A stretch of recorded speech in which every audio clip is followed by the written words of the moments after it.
Le problème de digestion de l'huile de palme pose beaucoup d'encre et de salive. L'huile de palme est issue des noix de palme, la plupart des noix de palme. Mais cette huile, c'est une huile biologique qui a un bon profil lipidique.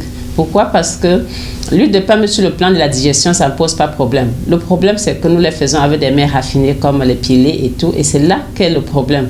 Donc, sur le plan de la digestion, l'huile de palme rouge, vu son profil, parce que ça a 10% de graisse polyinsaturée, 40% de graisse monoinsaturée que vous retrouvez dans l'huile d'olive, de temps pour moi, et seulement 50% de graisse saturée qui pose de problème. Donc, sur le plan de la digestibilité, l'huile de palme ne pose aucun problème de la digestibilité à partir du moment où on n'a pas fait frire.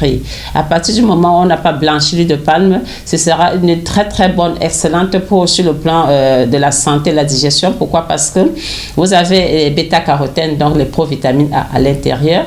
L'huile de palme rouge apporte jusqu'à 16 fois plus de vitamine A que la carotte. Vous avez également la vitamine E. Les deux vitamines associées sont les vitamines antioxydantes qui protègent nos cellules du vieillissement accéléré, des cancers et bien d'autres problèmes de santé. Donc, sur le plan de la digestion, elle est la bienvenue à nos tables. La question du cholestérol et l'huile de palme se pose toujours depuis la nuit des temps. Et il faut savoir que selon le profil lipidique, comme je l'ai dit tantôt, nous avons seulement 50% de graisse saturée qui pourrait faire que le corps fabrique le mauvais cholestérol. Donc l'huile de palme ne donne pas le mauvais cholestérol, c'est la façon d'utiliser l'huile de palme.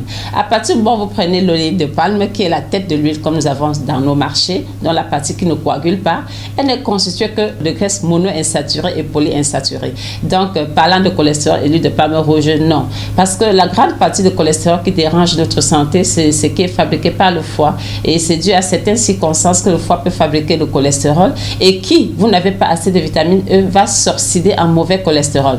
Alors, vous comprenez, l'huile de palme rouge vient avec la vitamine E qui empêche même l'oxydation de ces autres graisses qu'on a à l'intérieur de vous donner le cholestérol. Alors, dorénavant, même si vous avez un problème d'hypercholestérolémie, vous pouvez consommer l'huile de palme rouge parce que justement, au contraire, elle réduit le mauvais cholestérol.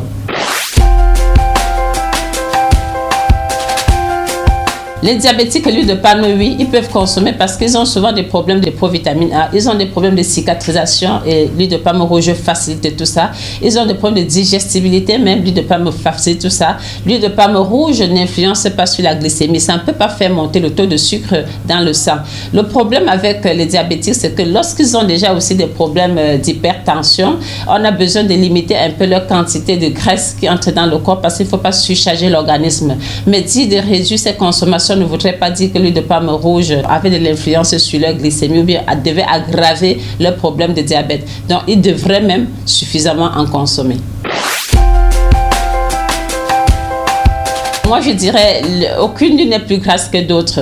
1 gramme d'huile, 1 gramme de matière grasse ou bien de lipides donne 9 kilocalories. Et la question de surpoids se pose toujours parce que c'est un problème de balance énergétique. Si vous faites entrer plus que vous ne dépensez, vous allez grossir. Alors, l'huile de palme rouge ne fait pas grossir, pas plus que des autres huiles. Pourquoi? Parce que si vous consommez l'huile d'olive qui est temprisée en grande quantité, elle va vous faire grossir. Donc le problème n'est pas l'huile de palme, le problème c'est de réguler les quantités d'huile que nous allons utiliser selon les huiles que nous avons choisies. Il ne faudrait pas les utiliser en excès. Par exemple, dans une alimentation saine et équilibrée, on a droit à 80 grammes de matière grasse. Si vous choisissez vos 80 grammes de matière grasse en termes d'huile de palme rouge, il n'y a pas de souci parce que là vous avez une plus-value, vous avez les provitamines A, vous avez la vitamine E, vous avez même l'acide palmitique à l'intérieur qui est très bien pour les problèmes prostatiques. Donc, parlant de l'huile de palme rouge et le surpoids, ça ne fait pas grossir. Pourquoi? Parce que si vous restez dans la résonance, vous consommez de façon raisonnée, vous n'allez pas grossir.